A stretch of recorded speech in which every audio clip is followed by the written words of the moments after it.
हर हर गंगे दोस्तों, प्रयागराज में 13 फरवरी से शुरू होने जा रहा है महाकुंभ। जी हाँ, महाकुंभ को लेकर अखाड़ों के साधु संतों का संगम की रेती पर पहुंचने का सिलसिला बहुत तेजी से हो रहा है। भव्य संप्रदाय से जुड़े नागा सन्यासी श्री पंचायतिया घाट महानिर्वाणी ने भव्य तरीके से श्रद्धालुओं को साथ मेला क्षेत्र में प्रवेश किया।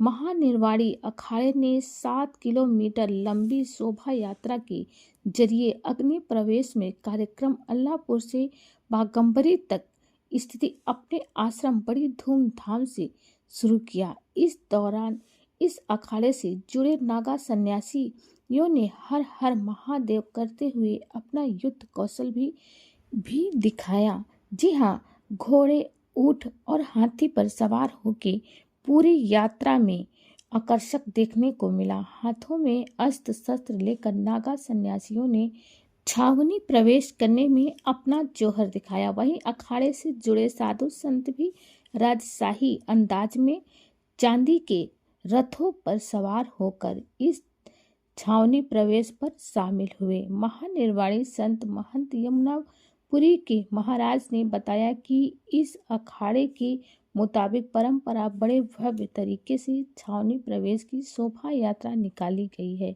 और अब अमृत स्नान भी परंपरा के मुताबिक ही होगा। अब तक मेला क्षेत्र में दैनिक परंपरा के 4 अखाड़े, जिसमें जूना अखाड़ा और अटल अखाड़ा शामिल है, और आज इसी परंपरा से जुड़े 5वें अखाड़े महानिर्वाणी में अपने क्षेत्र में प्रवेश किया है। वहीं इस अखाड़े की शोभा यात्रा के दौरान जो सबसे आकर्षित करने वाली चीज थी वो थी भगवान भोलेनाथ की बारात।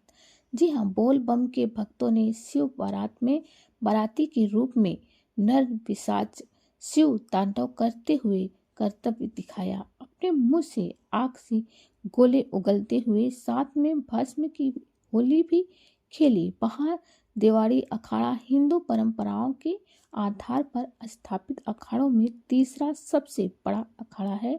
यह एक शिव अखाड़ा है। इस अखाड़े के पूज्य साधु ऋषि कपिल महामुनि आराध्य हैं। कपिल महामुनि की प्रतिमा चांदी की पालकी में विराजमान से सवारी निकाली गई। कपिल मुनि की चित्रों वाली अखाड़े में श्रद्धालुओं को सबसे आगे चल रही थी। उसके पीछे छावनी प्रवेश के नागा सन्यासी थे। आप सभी को बता दें कि जब महाकुंभ 2013 में लगा था तो यहाँ पर लगभग 12 करोड़ लोग आए हुए थे और वहाँ पर इतने सारे साधु अघोरी आए थे कि इस भीड़ को अंतरिक्ष से भी देखा जा सकता था। कुंभ 3 साल में लगता है, अर्ध कुंभ 6 साल और महाकुंभ हर 12 साल में लगता है। और ये महाकुंभ जब लगता है सरमौल और तेजपल बिल्कुल एक साथ सीधी रेखा में रहती है, क्योंकि ऐसी मान्यता है कि इसी समय साक्षात स्वर्ग के दरवाजे खुल जाते हैं और जो महाकुंभ में जाता है उसे कुछ मिले ना मिले लेकिन मोक्ष जरूर मिल जाता है।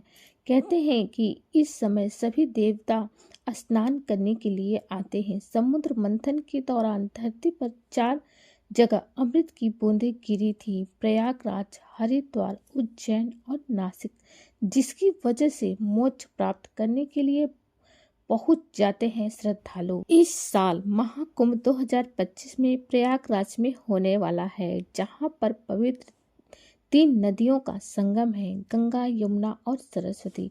लेकिन सबसे ज्यादा चौंकाने वाली बात यह है कि हमें गंगा जमुना के दर्शन हो जाते हैं लेकिन सरस्वती नजर नहीं आती, जिसके पीछे मान्यता यह है कि यह लुप्त है। और प्रयागराज महाकुंभ 2025 में दूर दूर से श्रद्धालु साधु संत नागा संत आए हुए हैं। इस बार बताया जा रहा है कि प्रयागराज की पवित्र धरती पर महाकुंभ 2025 में 40 करोड़ श्रद्धालुओं की आने की संभावना है।